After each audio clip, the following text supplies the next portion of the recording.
કેમ ઇસ્ત્રી લઈને બેઠા? મને થોડી ઠંડી લાગે છે ને એટલે મેં કીધું કપડાં ગરમ કરીને પહેરું તો ઠંડી ના લાગે.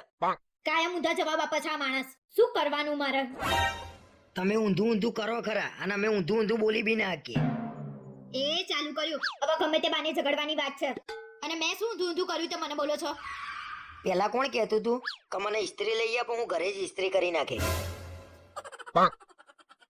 તમારા બે કપડા હોય છે, બે કપડા માટે ક્યાં ઇસ્ત્રી કરવાની? એના કરતા તો બહાર આપી દેવા સારા. તો પેલા શું મારા 50 કપડા થતા હતા? તે મોંઘા પડતા હતા? મૂકો ને યાર તમારી વાતો. ગધાડાની લાતો ને તમારી વાતો હરખી જ હોય છે. તારા કરતા તો પેલી છોકરીની વાત આવી હતી ને એના જોડે પૈણી જવાનું હતું. સરસ હતી. તે પૈણી જવું તું ને, કોને પકડી રાખ્યા હતા? અને એનું નસીબ સારું હતું ને તો બચી ગઈ. ઇસ્ત્રી લઈ આપો નવી, હું ઘરે કરી નાખીશ. પેલી ઘંટી લાઈન મૂકી છે ક્યારને, સી ખબર શું દળાય છે મઈ. જો તો કેટલા ચાડા કરો છો તમે. સાચું કહું, આ તો હું છું ને તે રહી. બીજી વાત ને તો રહે નહીં તમારી જોડે. આજ પછી ઘરમાં નવી વસ્તુ લાવવાની વાત ના કરતી. નવી વસ્તુ લાવવાની વાત કરે ને તો બૈડા ફાડી નાખે. માપ મારો ને, આ ગરમ ગરમ ઇસ્ત્રી મોઢા મૂકી દઈશ ને તો કાયમ માટે આ જીબડી બંધ થઈ જશે. આ મોઢા ઉપર ઇસ્ત્રી ફેરવાય ને પેલા કપડા ઉપર ફેરવીને મૂકી દેવા દે છે.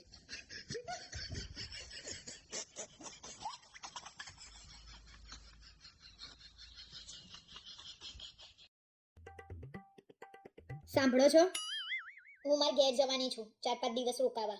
કેમ અચાનક તાર ઘેર રોકાવા જવાનું છે? અરે બહુ ટાઈમ થયો, હું મારા ઘેર રોકાવાય નહીં ગઈ. રોકાવા જવું કે ના જવું? અરે રોકાવા જવાની વાત નહીં, પણ 4-5 દાડા બધું મારે કેમનું કરવાનું? નીકળી ગઈ બધી વાત. ઝઘડો થાય ત્યારે તો એમ કહેતા હોવ છો જતી રહે તાર ઘેર, હું તો બધું જાતે કરી લઈશ. અરે ઝઘડો થાય ત્યારની વાત અલગ છે, અત્યારે ઝઘડો થયો છે. ના ના, તમે 4-5 દિવસ એકલા રહો એટલે ખબર પડે બૈરા વગર કઈ રીતે જીવાય. એટલે 4-5 દિવસ મને એકલા એકલા કંટાળો આવશે તાર વગર, પછી મારે ખાવા પીવાનું શું કરવાનું? સારું બનાવી લે. એના કરતા હું મારા મમ્મી ગામડેથી બોલાવી લે. એમને શું લેવા હેરાન કરો છો? મેં રિયા ભાભીને કહી દીધું છે, એ તમને જમવાનું આપી જશે.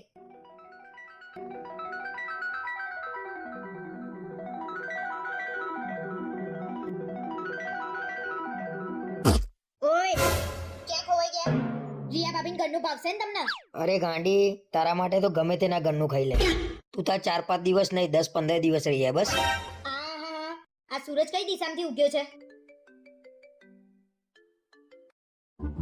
હેલો, હા બોલ. બરાબર, તે અચાનક જવાનું થયું? સારું સારું, તાર ફરી આવો.